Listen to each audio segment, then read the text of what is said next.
Welcome to the Future of Internal Communication podcast. I'm Jen Sproul, CEO of the Institute of Internal Communication.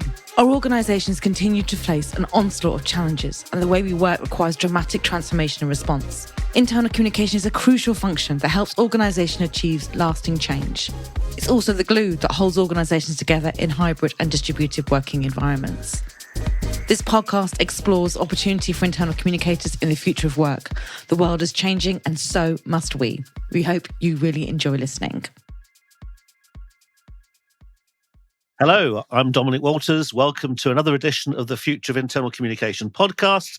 As always, I'm joined by my two colleagues, Jen Sproul and Kat Barnard. And today we have two guests, Megan Reitz and John Higgins. A brief bit of introduction before I go into the first question. Megan is an Associate Fellow at Syed Business School, Oxford University, and a Professor of Leadership and Dialogue at the Holt International Business School. Her focus is really on transformative dialogue at work, and lots of research has been done into leadership change, dialogue, mindfulness. She's on the Thinkers 50 ranking of global business thinkers and ranked in HR Magazine's most influential thinkers listing as well. Megan's written a number of books, most recently Speak Out, Listen Up, which is a second edition of her best-selling book Speak Up, which was published in 2020, and is a contributor to the Harvard Business Review, the MIT Sloan Management Review, and presented research on BBC and CNBC. And amazingly, her TED Talk on the topic of employee activism has been viewed by more than 1.5 million views, so we'll be talking about that more in a second. We're also joined by Megan's colleague John Higgins, a widely published researcher and author who for many years has been looking with Megan into what it takes for truth to be spoken to power at work, something I know we internal communicators have been talking about for a long time, and how this in particular shapes workplace activism, which will form the basis of our conversation today. Their work has appeared in the Harvard Business Review, the Sloan Management Review, and the European Business Review, and on various public platforms, including Radio 4's At the Bottom Line and Brené Brown's Dare to Lead podcast. For the last year and a half, John and Megan have been looking at the whole concept of spaciousness and what it takes for organizations to bring together spacious mode to help enrich and overfocus on tasks and busy doing. Alongside this, John has written two books, working with Mark Cole, which critique the taken for granted assumptions about what counts as good organizational management and leadership. So there's a lot for us to be talking about. Welcome, John. Welcome, Megan. Thank you for coming to join us today. One of the things I know is very central to your work is this whole issue of workplace activism, which is certainly something that we've been talking about in internal communication, probably for the last, a number of years, but particularly for the last 18 months and so on. So it'd be great to start with that. Perhaps, John, I can come to you. Firstly, could you define the term, I suppose? What is it? And why is it on the rise? Well, activism is really about voices of difference that upset or challenge the status quo. It's about something which disturbs the power structure in some way, shape, or form. And it's on the rise at the moment. Well, I just wrote back from that. I was musing about this because listening to a lot of history podcasts and things, and it is always this risk of presenteeism. We think that the current moment is extremely unique. And I was just thinking, actually, activism in our societies and our workplaces and the relationship with society and workplaces is endlessly changing.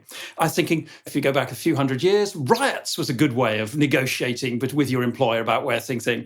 There were lockouts back in the late 19th century, strikes and demos. It's the idea that we thought that activism is strange, whereas actually it's very, very normal. And I think this gets a bit hard for sort of particularly people in sort of, let's say, the HR world, where they're expected to make everything smooth. Whereas, in fact, the world of work and its relationship with society has always been quite spiky. And that idea is that it's always been in flux. And because we've gone through a period where it's quite stable, the particular worldview around, it's shareholder value if you're in the profit sector, and that almost stopped the conversation in its tracks for about 20 or 30 years. And it's almost like the conversation has now restarted because it is a social construction. It is not a given what counts as the normal boundary between the work personality and the society personality. I've just written down here is that normal is never normal when it comes to work. And we often kind of overemphasize that. And it's the idea that we talk, let's say, about the language of rights, and we can see how those have begun to emerge a lot around certain issues in the workplace recently. And rights basically emerge out of disputes about what is normal. That's sort of the philosophical thing. Now, let's assume that it is on the rise. What is going on? First, it's about new issues that people are feeling strongly about. All the identity stuff, ethnicity, climate, these are things that people feel really, really strongly about. And when people feel very strongly, they often go into quite a heated mode, and that therefore often invites a heated reaction back. So activism often has this confrontational, this fiery quality to it. Also, what's probably driving the rise is that work has become more intrusive in people's lives. The boundary between where work identity and home identity begin and end, in a sense, is the home identity is being squeezed out.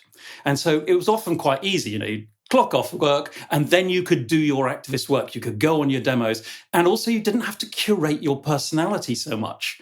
So work wouldn't know that you were demonstrating, say, against where business practices were being done. Now, of course, what you do in your private life becomes transparently visible to your workplace in a way that didn't exist beforehand.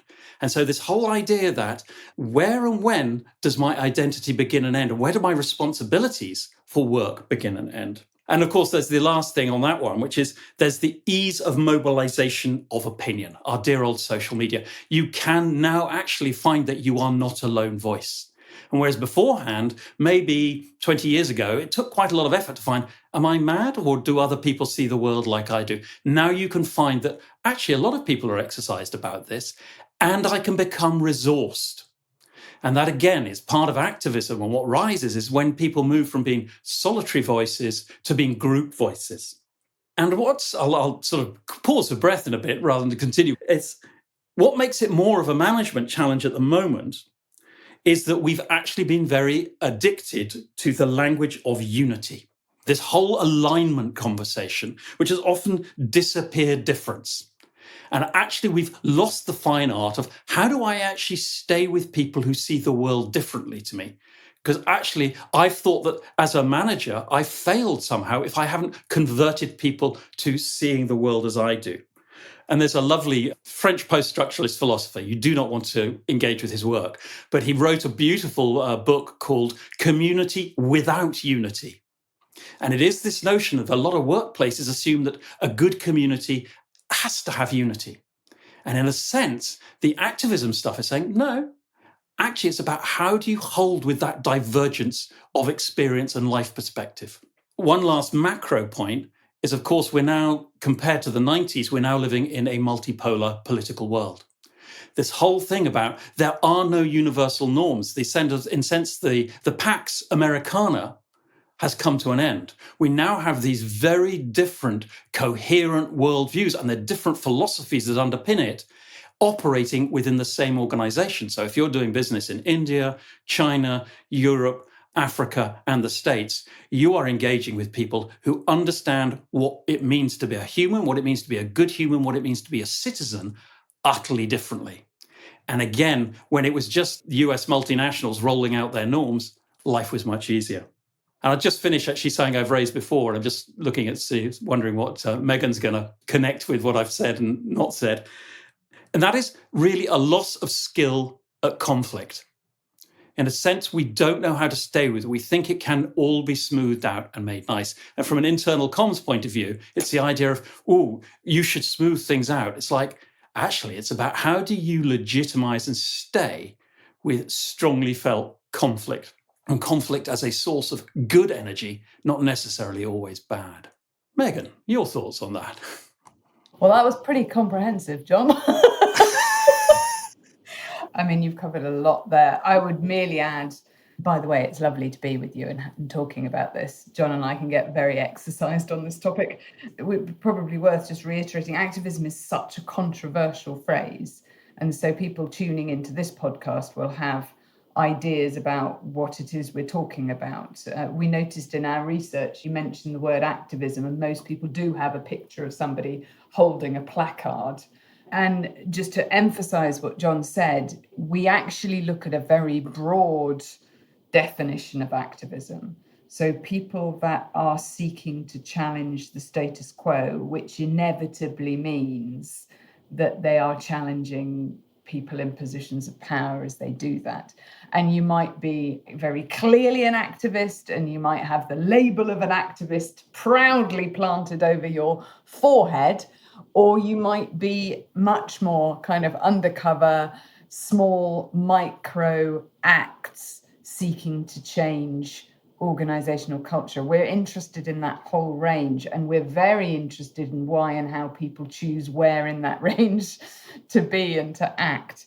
I really think John covered most of the reasons why activism is on the rise, but perhaps one other really critical one is we've been asking people to speak up. For the last 10 years, there's been a move to bring your whole self to work, and we want to hear from you, and let's create forums. We've been inviting people to speak out and speak up until, it should be said, we need to recognise that the current situation is in quite significant flux, especially over in the US. It's debatable how activism is on the rise or morphing perhaps into something slightly different, given the pressures that people are under. But yes, if we've stood there and said, we're listening, we care about what you think, please speak up, then you can imagine people will go, all right then, thank you very much. This is what we need to do about race and gender and climate change and everything else, because you've just asked me to. So that would be the other thing that we've been doing. And John and I have worked with a lot of leaders and managers really grappling with the, I wasn't quite expecting that many people to speak up, and I don't actually know what to do with what they've said. And I'm sure we'll come on to that as well.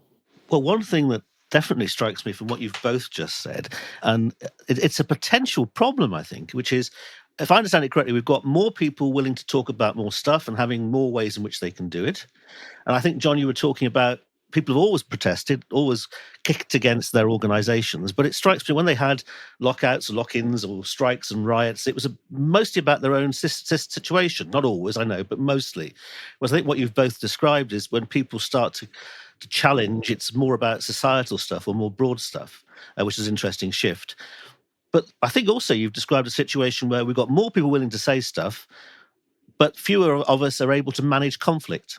So it becomes a flashpoint, I guess, potentially. And I saw this a little bit. We're recording this in January, over Christmas, family Christmas. I've got 3 daughters in their 20s. I don't agree with them on everything. We both find it quite hard to have a debate. And we decided it was easier for harmony just to not discuss stuff. And that's not a healthy thing. So I guess that's a bit of a problem, how we as communicators encourage people to have views, but manage that in a way which is constructive. And I'd be interested to get any take you may have on that or any experience you have on that. And that really resonated. And I used the word debate. I think you said debate. And again, it is that framing of debate rather than inquiry. And it is, we are so trained still in our education system in order to hold an argument, to hold your ground, rather than actually an inquiry-led engagement, which is, how do I understand where you're coming from? How do I understand why you see the world the way you do? And it's so different, that discipline, because it's this idea that until I've really understood where you're coming from, I don't know how to engage with you. And again, it doesn't give you that ego rush. And people who are good at debating, we've shadowed a lot of people who work in the legal profession, and they love a debate. And it is this thing of, is your interpretation to win, to colonize the other with your view, or is it actually to understand the other? That's a completely different communication skill. That is really, really interesting to me, just in terms of how we might conceive of debating clubs. And I have to say, hands up, never attended one, but I have read most notoriously about the Bullingdon Club, actually, in the debating societies, and how it was very much a kind of win-lose mentality that underpinned sort of traditional university debating. And a couple of things that I want to just chime in on, because I was really interested in your starting point, John, about the historical examples of kind of industrial friction. Our industrial history is rich with those frictions and tensions. We have been at the Institute in the last year looking very closely at the rise of artificial intelligence. And one of our advisors was inviting us to think about the Luddite movement and the good points about the Luddite movement that are often overlooked in the telling of history. We had a lady called Antonia Bantz from the TUC on this podcast a couple of years ago. She's actually left the TUC to become a politician now. But we had this conversation about how conversations take place at work. And I'm thinking about several things in tandem. One being that until more recently, the 70s, we would probably associate the 1970s in the United Kingdom as being very strongly influenced by the trade unions. And then the trade unions almost seemed to be kind of, I don't know whether they were dismantled or disempowered over a course of maybe 20 years. And we've seen an uptick in interest and membership since the pandemic.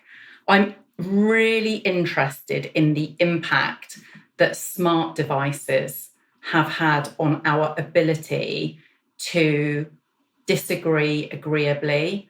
I feel very strongly that smart devices provide a means by which you don't have to receive the feedback loop of seeing that you have upset somebody or seeing somebody's confusion on their face when you've said something that we might have construed as a bit of a blooper or a blunder. And I'm also really interested, and this hopefully is in your bailiwick as well, the business world has been full of parlance, hasn't it? Cultural fit, cultural alignments.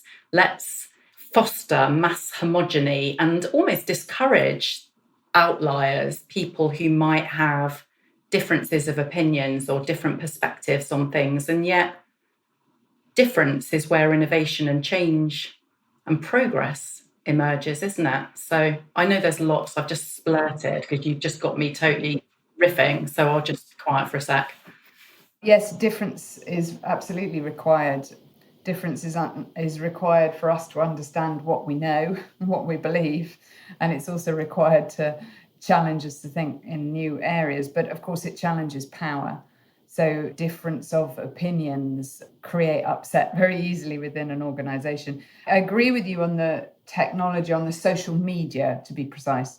The social media aspect of communication, training us to be very swift in our responses, very short in our responses. So we are practicing a form of communication which is stripped of nuance.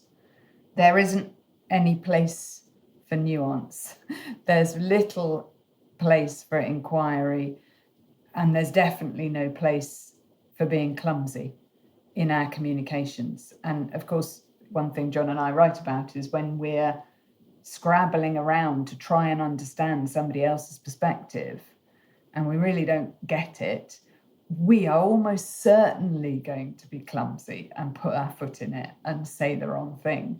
But we've created a forum which doesn't allow that to happen. And so when people don't feel safe in doing that, they'll retreat. Again, you lose the dialogue, you lose the inquiry. And that's one of the most worrying things that I see in terms of communication inside organizations, but beyond that. The bit I was wanting to, from Kat, what Kat was saying that I'd really made a note of here was the battle for civilization. That this is, we can make it sound very small, but one of the people we interviewed was also an very senior TUC person, and he did frame that our current era is a battle for civilization, about what counts as good practice, what it means to be a good human being. And again, those are philosophical questions, those are ethical questions, those are moral questions. And again, those don't fit neatly into, can you give this on a 1 to 5 scale? How moral are you feeling today? How do you feel about civilization? Smiley face, not smiley face. This is, again, how do you stay with a more sophisticated conversation?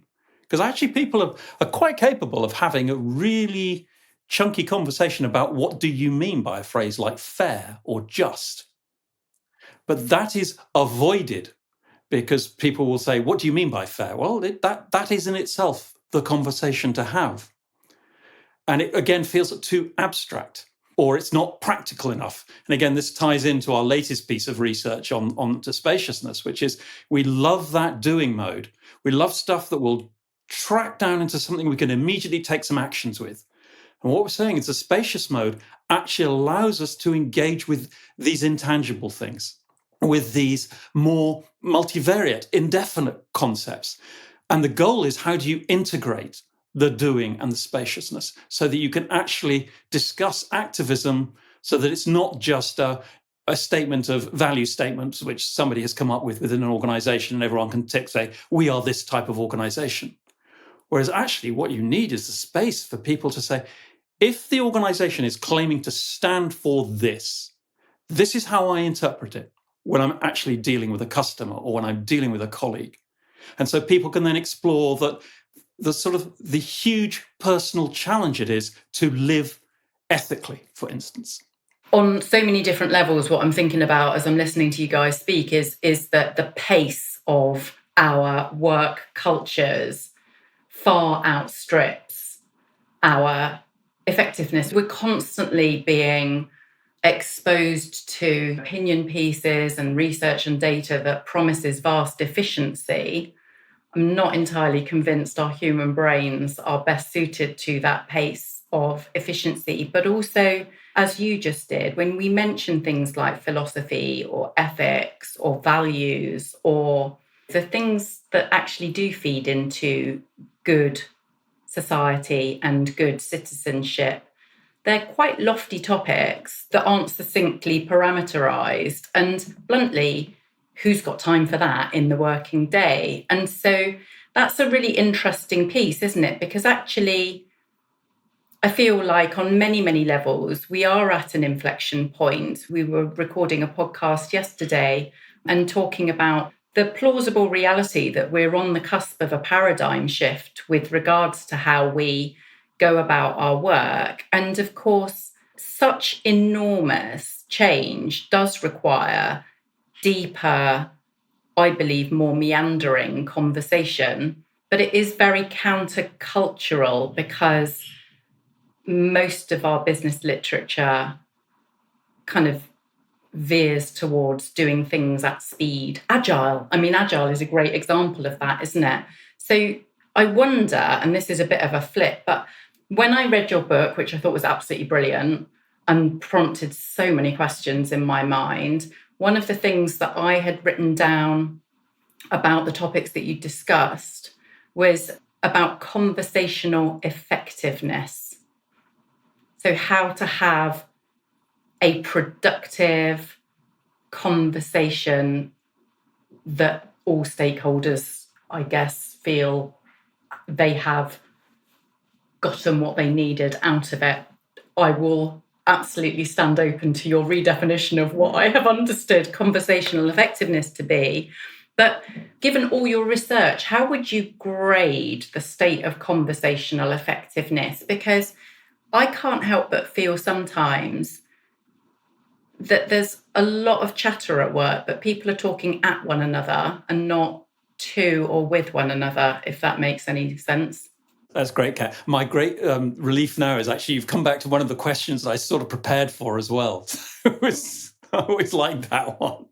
So if I was ranking conversational effectiveness, which by and large I try and avoid, if I thought that it's the volume of advocacy, I'd give it a 10 out of 10. We like to broadcast and boom and say, this is what we do. And it's almost this whole idea of, if I talk at you hard and fast enough, I will convert your understanding. And I always remember, interviewing some family mediators a long time ago, they said, you've always got to remember, you can only own 50% of the meaning in a conversation. And the trouble is with our advocacy-led thing is, I believe if I talk at you hard enough, you will see the world like me. And in terms of other things to do with our conversational thing, if it generates busyness of activity, it feels like there's a lot going on in terms of surveys, consultations, appraisals. That's a 10 as well. We've got lots of processes which make us feel that we're doing lots of conversation. The effectiveness, I give it a 5, because what is missing is the stuff we've touched on already, which is any spaciousness, reflection, self-awareness, group awareness. I despair when I look at things like how people carry out something like a board effectiveness review, in which it is a completely analytic process. It does not invite people to deepen their understanding of how they are in groups, of the lost language, which is never covered, I think, in business school contexts. And we do constantly mistake activity for effectiveness. And actually, it's very comforting to be busy the whole time. One of the guys in our latest research, referencing the Greek myth of Sisyphus, the guy, pushing his rock up the mountain, he said, maybe Sisyphus was a happy man because he didn't have to think about what he was doing. Every morning, I've got this rock, I've got my task, I've got my to-do list sorted, I'm on my way. Other thing that particularly I mentioned about surveys, in terms of our conversational and communication effectiveness, is we think that using surveys is a fast way of connecting in with people. I would suggest that when you use a survey on its own, I'm saying there is an occasion that it can be useful, but a survey often simply reminds people of how disinterested you are in them. If you actually gave a damn about me, you'd come and talk to me and listen to me on my own terms. Because again, the survey just tells me what it is that the company already wants to know about.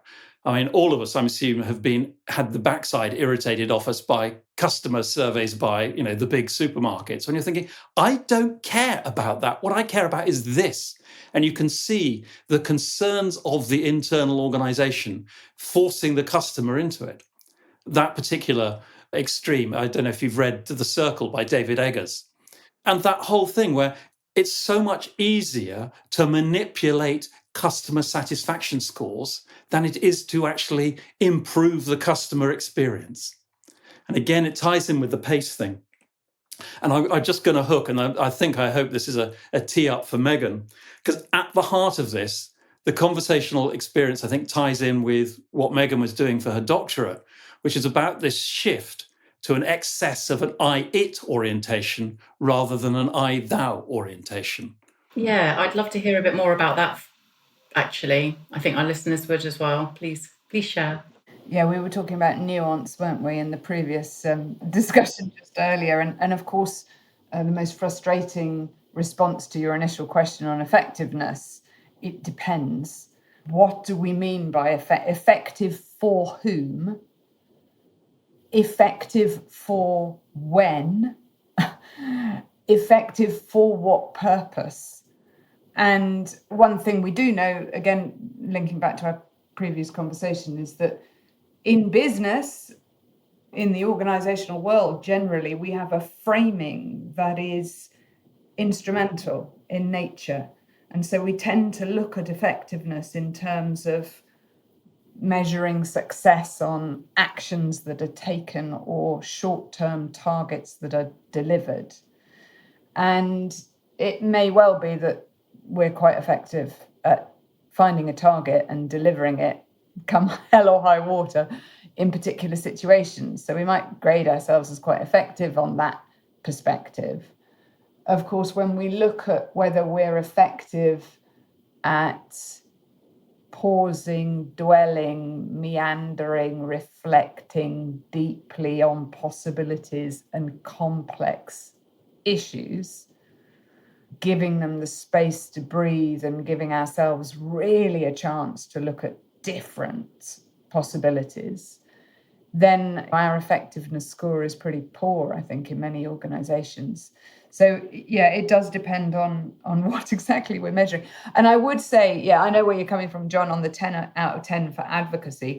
And the only thing I would mention, though, is actually, though, we know from our research on meetings and our capacity for debate and even our conversation on short-term issues and targets, much of it's absurd.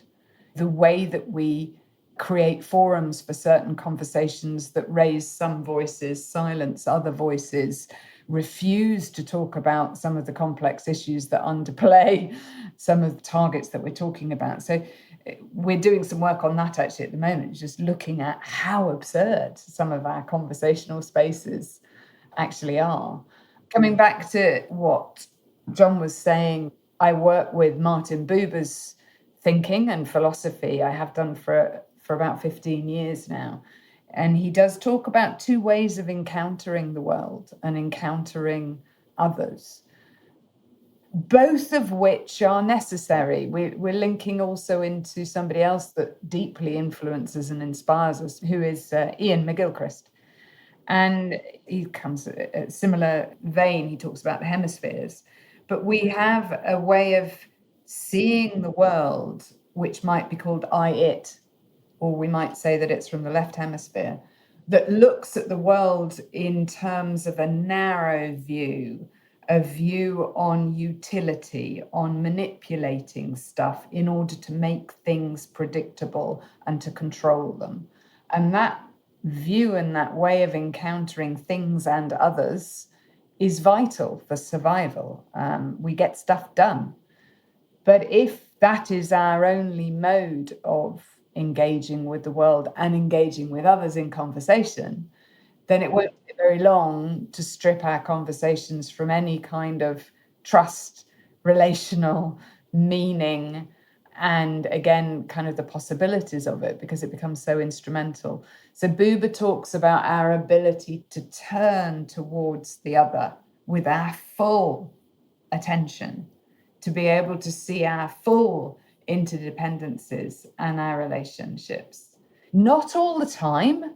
No, if we are talking about, have you finished the report tomorrow? I might not need to turn my entire body and attention towards you. But on certain issues that we are facing, that is exactly and precisely the way that we need to engage with one another. And I think it's one of the biggest and most exciting challenges for internal communications professionals is that, okay, and actually interestingly, about 25 years ago, I was in Deloitte and I specialized in stakeholder management and internal communications.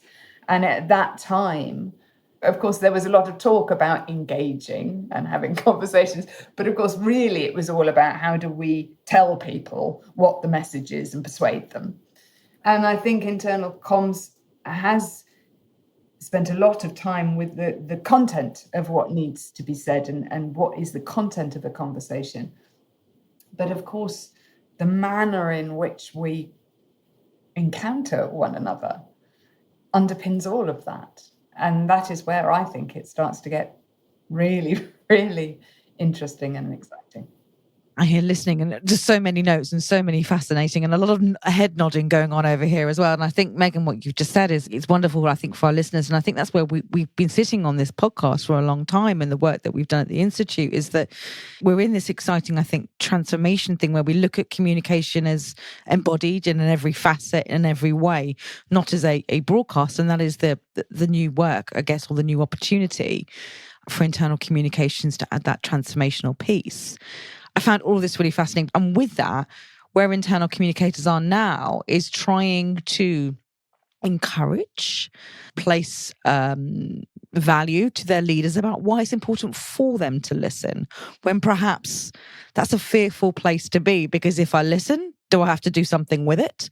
What if I say something wrong and I'm in cancel culture mode? What is the risk of having a conversation?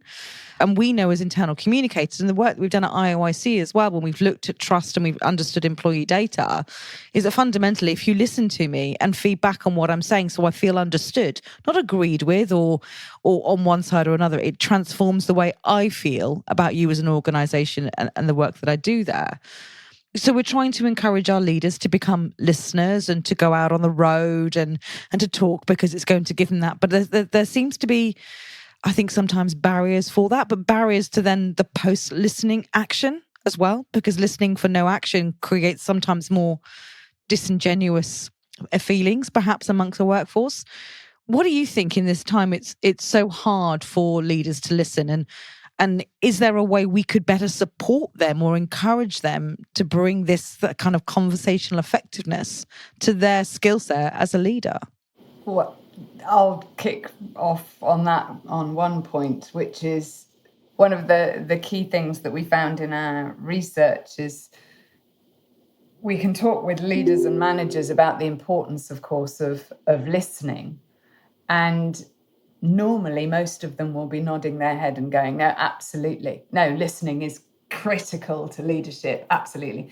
The problem is that they'll also be thinking, and they might not even notice that they're thinking this, they'll also be thinking, luckily I'm really good at that already.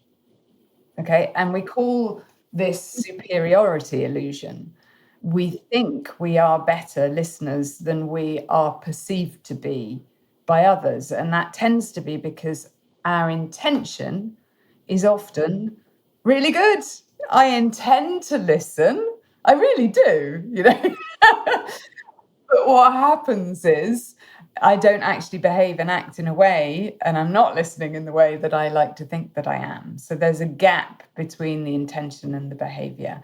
And that's a really critical point, because until it really lands with every single one of us that actually we've got work to do here, we are silencing people.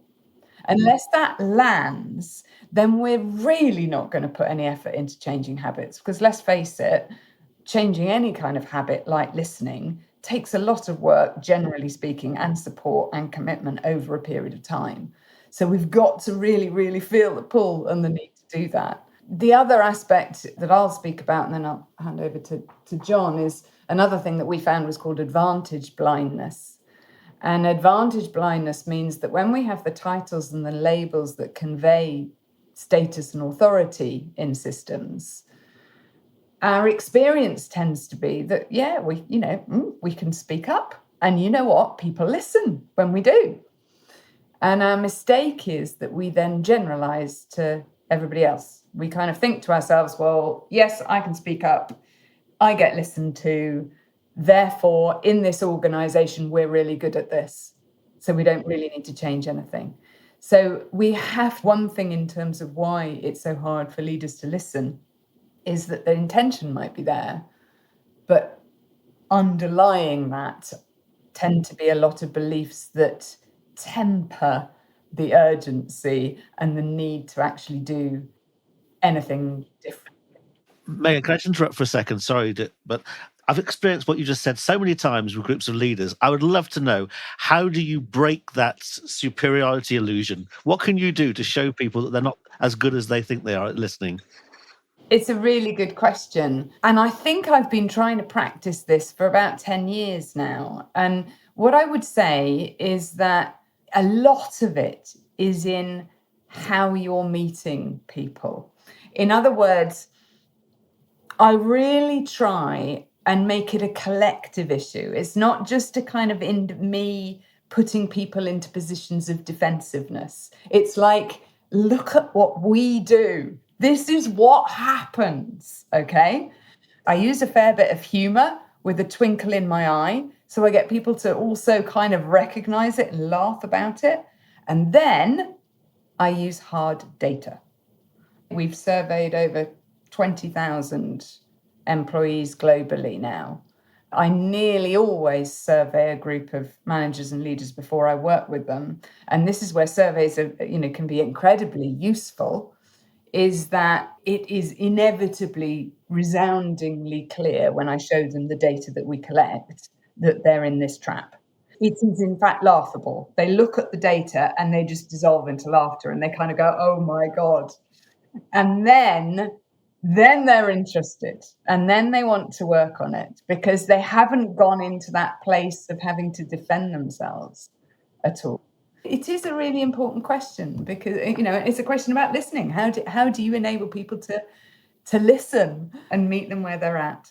Part of it is why it's so hard to listen is people are so goddamn busy. And again, it's this idea that listening is something I fit in around the side of my work, rather than seeing it as being at the heart of my work. And again, so this shifts to, it wraps up with people's ego and their identity. And again, however much we've talked about, leaders and managers need to step away from experts and they move into coaching roles and they become the facilitators. An awful lot of managers are still very invested in themselves as experts. And once you see yourself as an expert and somebody tells you something, you want to answer it because that's what good leaders do. And you just have to listen to the news and everything. When you hear something like, we need more strong leadership, it often just means more people telling other people what to do. And again, it's very easy to lump all the responsibility for this on the people in positions of power and authority. But actually, this is a relational construct. This is about as much to do with what we project onto our leaders, as much as how they then behave. Because we expect them to behave like that. It's very hard for them not to behave like that. And it's therefore part of the question is, yes, you give people the data, as Megan has said, but then to say, and what's your role in your organization that traps your leaders in this pattern? And then for across the hierarchy to have that conversation. But I'm just also aware that when a lot of people want to address something like speaking truth to power or employee activism, they think the problem is with somebody else, rather than seeing it. This is a situation which we can only engage with collectively. It has to be in the context of the relationship between the relatively powerful and the people who are relatively powerless. I think that's so fascinating as you say that. And I think that you're right. It is about how we encourage that group, and we have to have that inflection. And is it about reframing what it means to be a leader, but also just a person at work, and how we actually engage in that process and what we bring to that? And I sometimes worry, I know it's slightly off topic, but we've seen particularly reference media and the demonstration of what leadership, and I say that with inverted commas, looks like from an external point of view, whether that be political leadership, et cetera, et cetera. But on the media, we've talked a lot about rhetoric, right? It's all about my rhetoric. It's all about that. So it's about pushing in an opinion, and that's what leadership is. And that might not be how every leader approaches it, but then there's a sort of then kind of viewpoint of that person receiving that rhetoric that's kind of going, well, I don't understand the meaning, and what are you going to do about it? And that doesn't sit with me. And it feels like we're trying to engender a combative nature rather than a dialogue nature. And do we need to reframe that? And is that something that internal communicators from a workplace point of view can help the organization reframe what that means and how we become a well-oiled, communicative, dialogue-based organization? No, I think you raised a really important point, and we still use the word leaders all the time to convey people in positions of power in the hierarchy. And we should be far more interested in leadership as a process and what is the practice or the sensation or the emotion that comes out of leadership. It's an important question, and of course it's an eternal question about what leadership is about. We have shifted, I think, from leadership on rhetoric, at least in theory, and some in practice. And we now talk about leadership in a very different way, John and I, in terms of one of our most recent articles that's about to come out. We actually look at leadership in terms of the courage needed to open the space for the conversations that really matter. That's an entirely different way of looking at leaders and leadership than I win an argument and I'm persuasive. And there's still a role for winning arguments and being persuasive sometimes. The casual use of the word dialogue, I think, is actually even the casual use of the word conversation. And it is this thing of, actually, if you step into a dialogic encounter with somebody, we are talking about a really different way of encountering. It wraps up to me with Megan's description. It's to do with how you turn to the other. And it is not just a set of skills. It is actually an entirely different life philosophy. If I am in dialogue with someone, I'm arriving open to be touched by the experience of another, which ties back to the activism stuff. Is if I'm turning to the other with a sense of they are exercised about this subject because it really matters to them. I need to understand that. I need to turn to them with the sense that they feel they have been deeply respected as a starting point. And then we can step into, and how do we grapple with that with a world where that is not the only view? The dialogic encounter is a world away from a debate or a conversation. Honestly, that just packs such an emotional punch, because it feels like when you're describing that, it's the opportunity to see somebody at a kind of heartfelt level, at a real kind of connective level. And as I was preparing for this conversation, and obviously I read your book, but I also found a sentence right on the front of your website, John, and it just blew my head off, and I have to recount it here. You have written on your website, to strip someone of their voice is to eviscerate their identity. And I think my response to that is, every time that we fail to prioritize active listening, to really see and hear the other, what somebody else has to say, we're kind of just shooting blanks, aren't we? We're not actually achieving anything because we're not hearing them, but we're not connecting with them. It's just this transactionality of communication.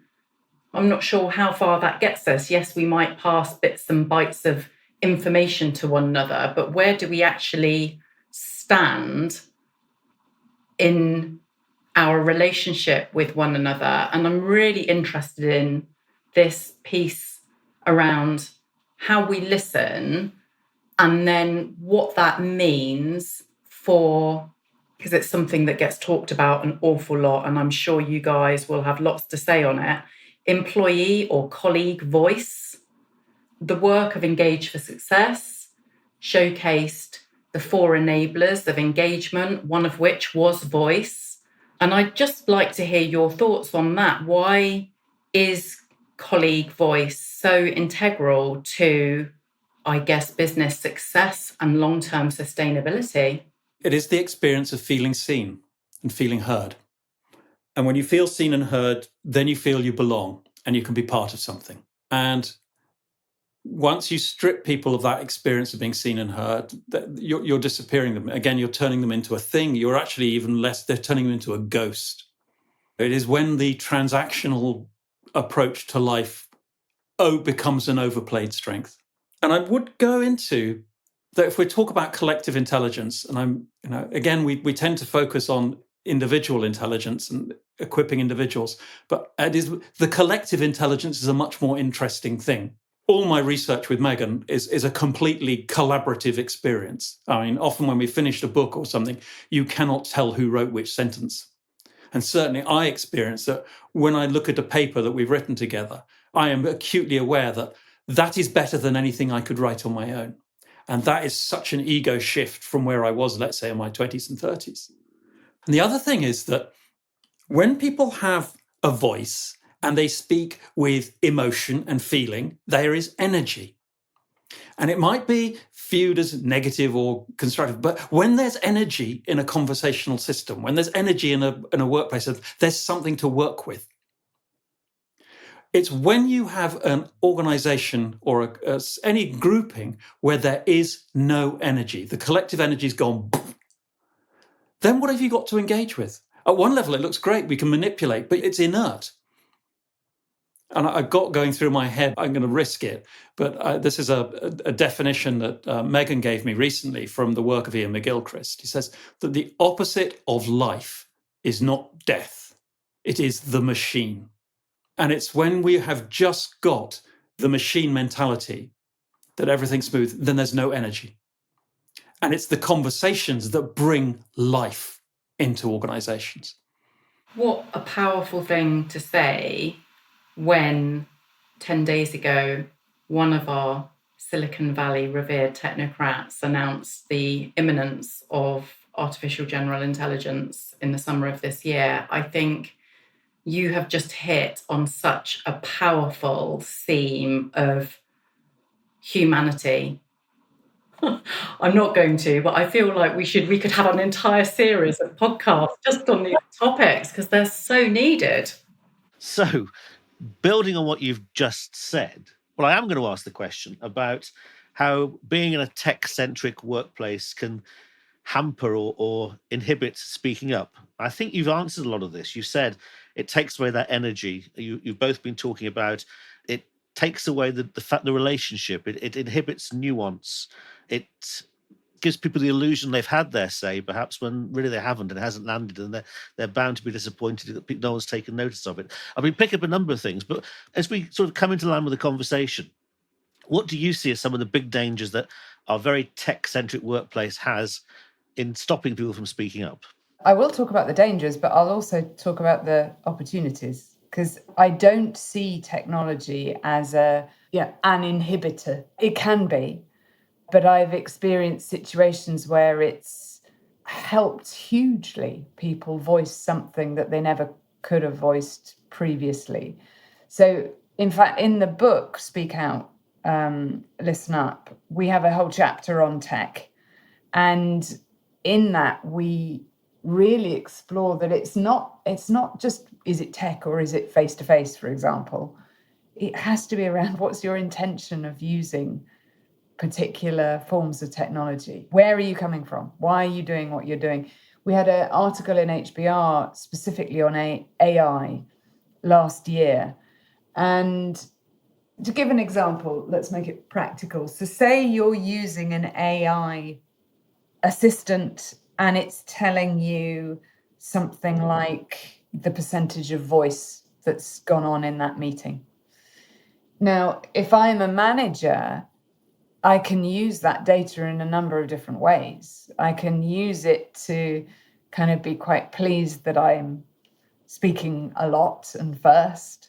I could use it to look at the people that aren't speaking up enough, and that means that they need to be more assertive, best get them off to a training course as soon as possible. So I can use it in these sort of very naive sorts of ways.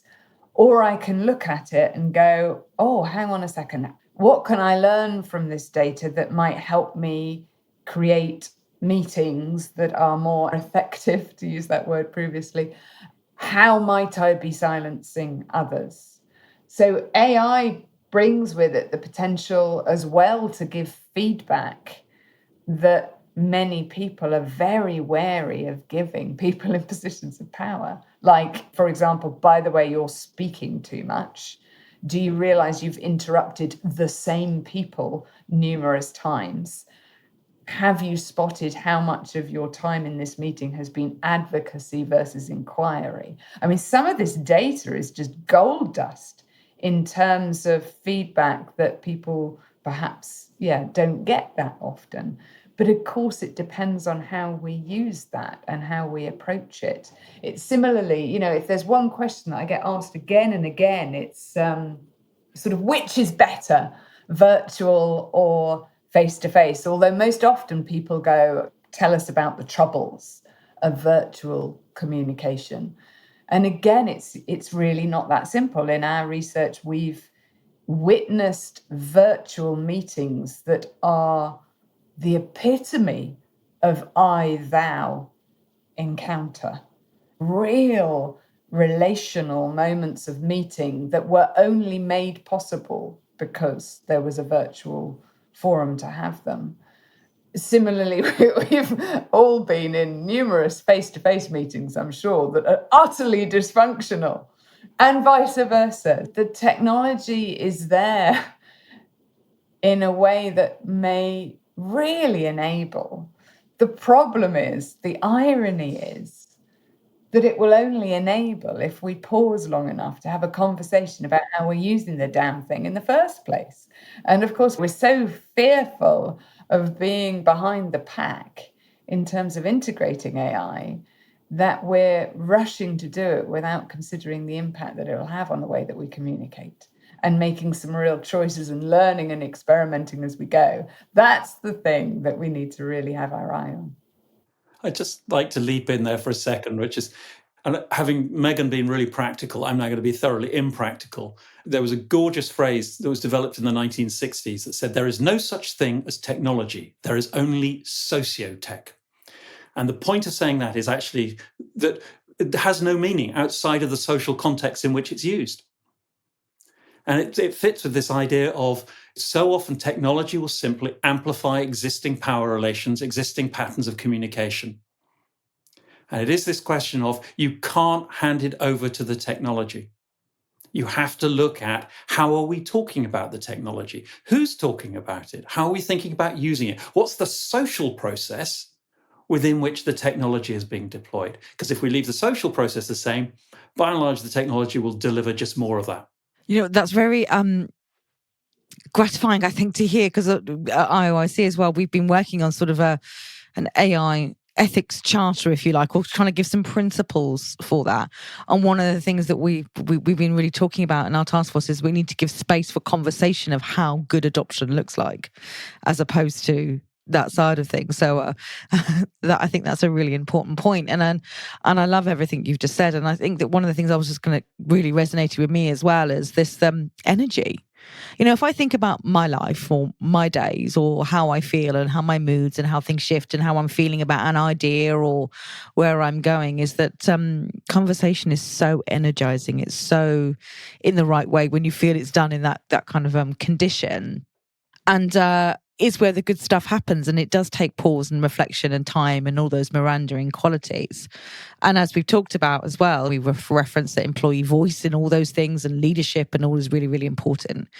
But for our listeners, I guess sitting here as sort of internal communication managers, heads of internal communications, who are going, I agree with everything. I can't work out how to approach to ignite this sense of harnessing colleague voice and harnessing that shift from to I thou, and how we create that. I guess my question to sort of close off is really, what role do you think internal communication can play in sort of harnessing that colleague voice, and how can we advise those people listening kind of go, look, this is amazing opportunity. This is how we can be part of harnessing that power and that energy. To me, this fits in the activism work. We came up with we didn't come up with, we used a well-known phrase, which is the notion of the tempered radical. And it is the most difficult position to be in, because you are the bridge between the world as it is now and all those people who benefit from the status quo and the people who are outside the tent wishing to be heard by the status quo. And you can wind up being hated by both, but you are utterly essential. So you, as the internal comms people, are the way that you are the act of translation, you are the mediator, you're the one that creates the space where suddenly the way the world is and the way the world could be can meet.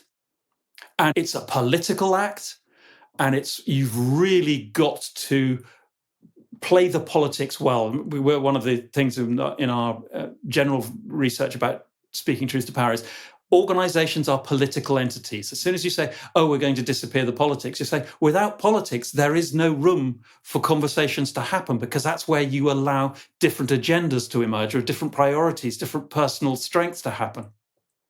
So the tempered radical is the one that plays the good political game.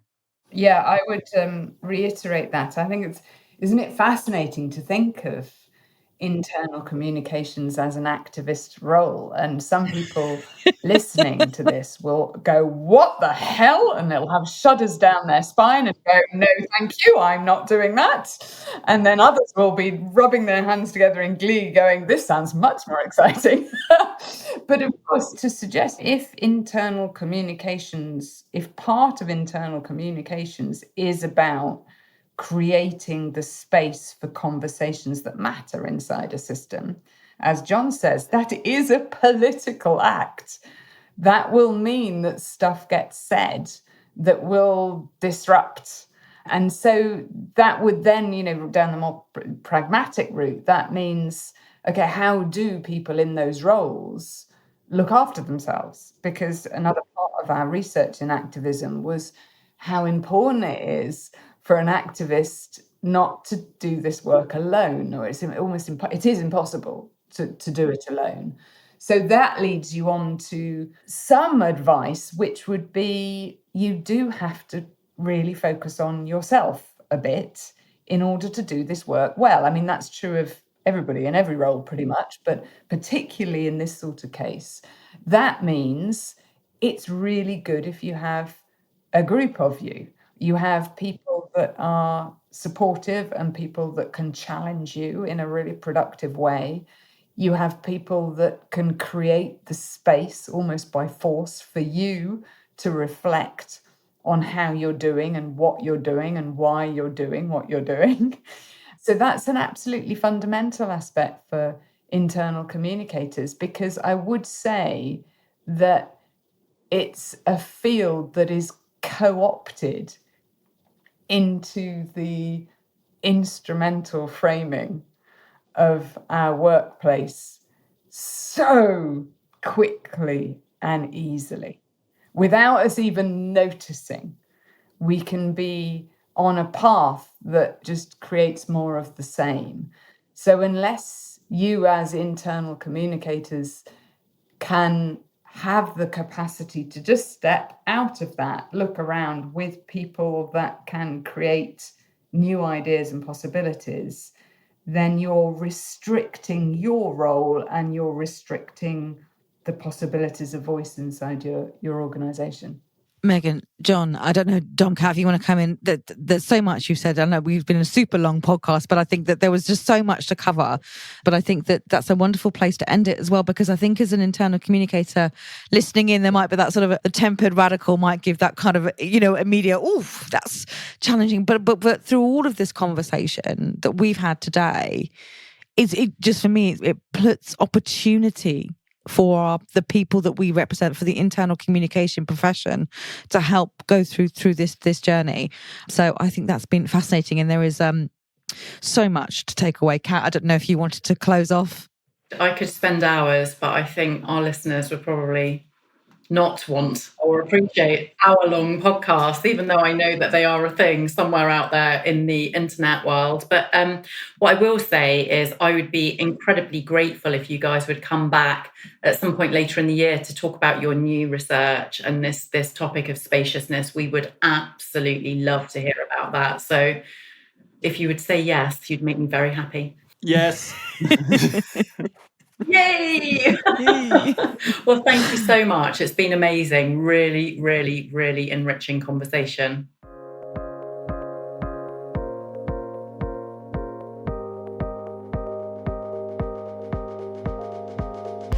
We hope you've enjoyed this podcast episode. If you have, please like it and share it on your preferred digital channels. Help us spread the word to build a better, more connected and inclusive future of work.